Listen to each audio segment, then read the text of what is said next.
lesson, we took a look at describing matter in terms of its physical and chemical properties. We mentioned that matter exists as a solid, a liquid, or a gas.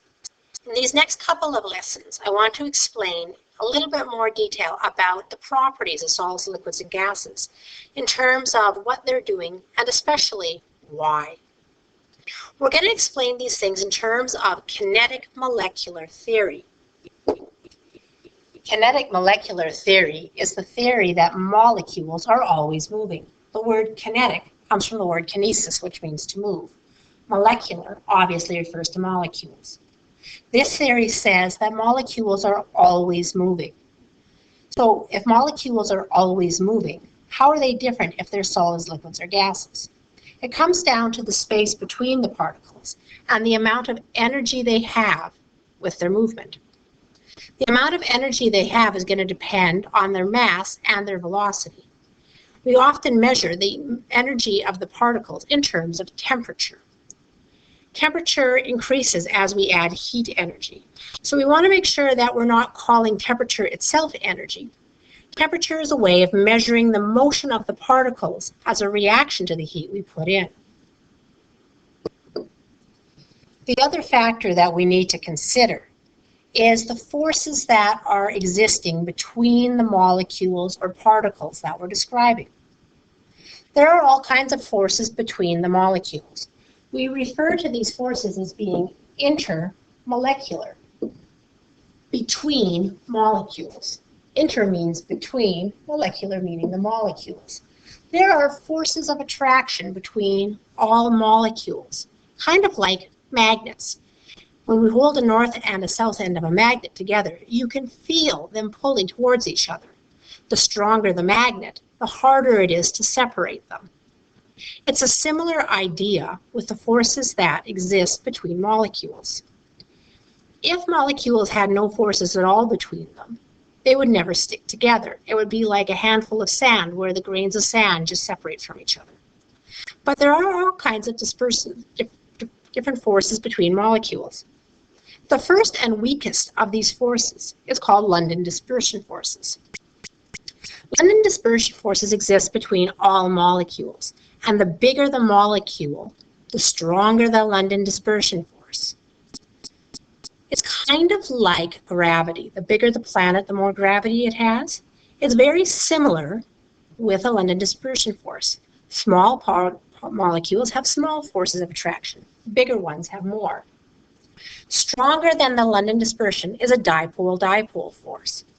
A dipole is the positive or negative end of a molecule that has polar bonding. Water is a good example of a polar molecule. Water has ends that are somewhat negative looking and the hydrogen ends that are somewhat positive looking. Because the ends have a negative end and a positive end, they are considered polar. There is an attraction between the positive end of water and the negative ends of water.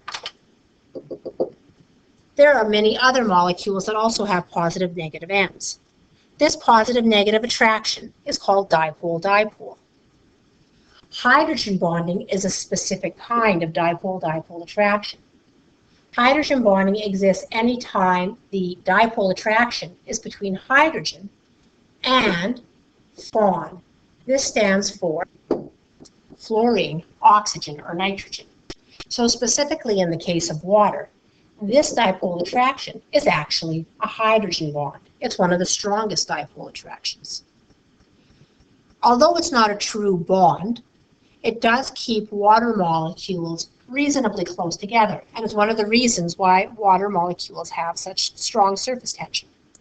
The strongest type of attraction is called ionic attraction. Ionic attraction exists between positive and negative ions. Table salt, or sodium chloride, is formed when positive sodiums are strongly attracted to negative chlorines.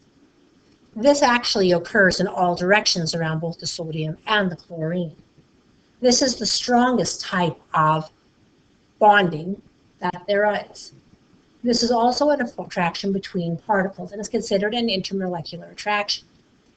The stronger the attraction, the more energy it takes to make a substance boil or evaporate. So as we have more and more different types of attractions, as we get stronger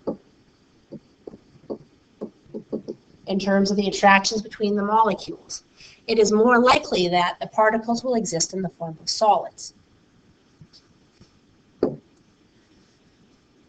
Gases then have the weakest of attractions between them. Gases will take the shape of their container. They will expand to fill it and therefore have no volume and can easily be compressed. Why is this? Well, when we look at this picture, we notice that the spaces between the molecules are bigger than the molecules are themselves. There is room to squish them together, which is why they can be compressed. To be compressed means to be pushed closer together. Particles of gases also have lots of kinetic energy.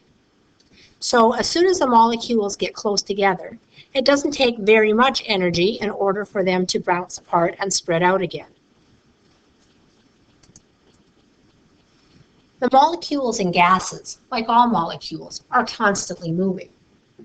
The deal with a gas, however, is that the motion is elastic.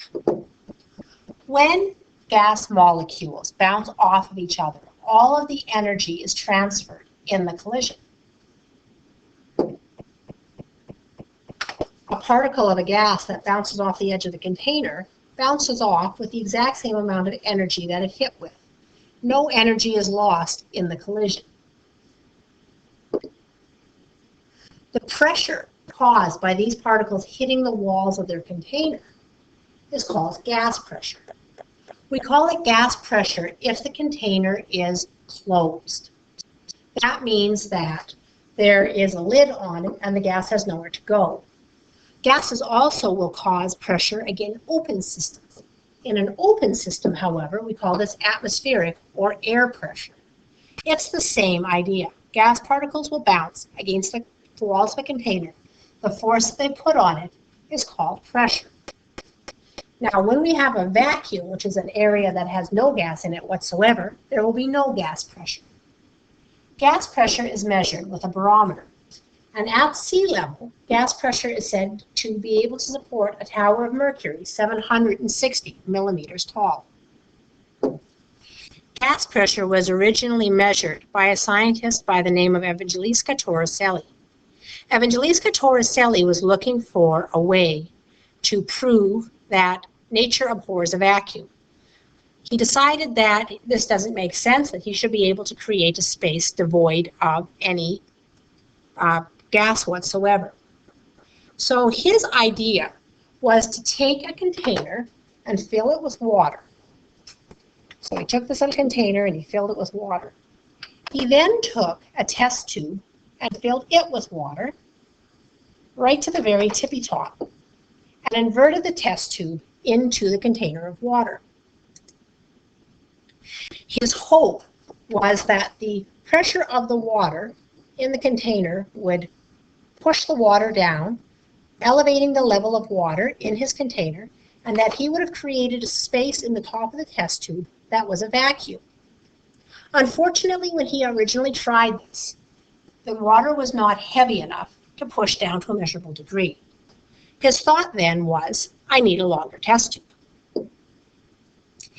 After several tries, and eventually some mathematical calculations, he calculated that in order to do this successfully, his test tube would need to be 5 stories tall. This was obviously not a likely scenario.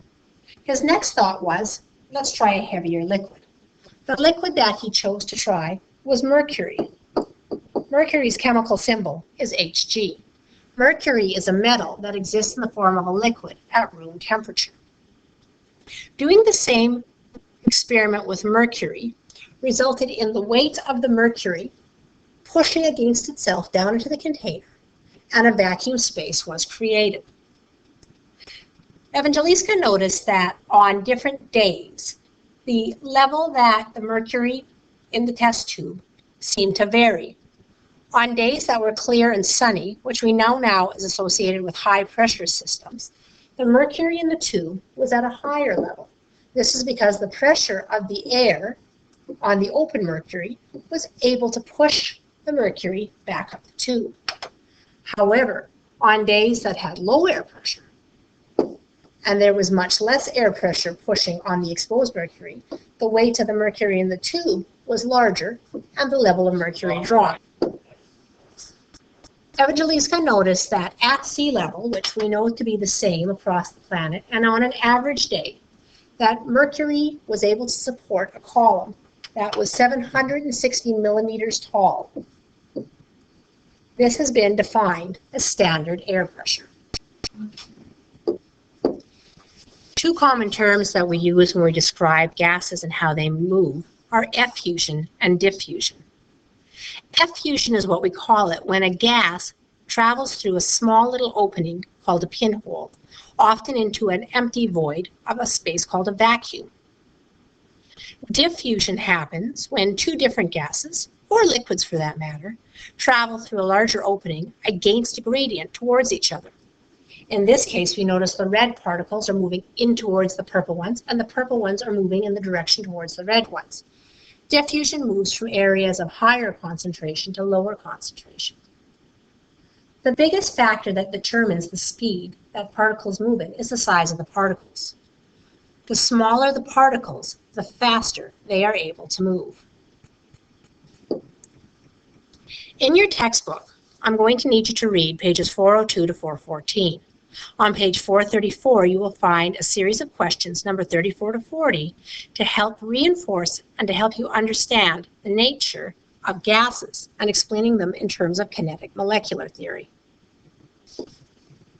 Once you are done, I'm hoping that you can explain what is meant by kinetic molecular theory.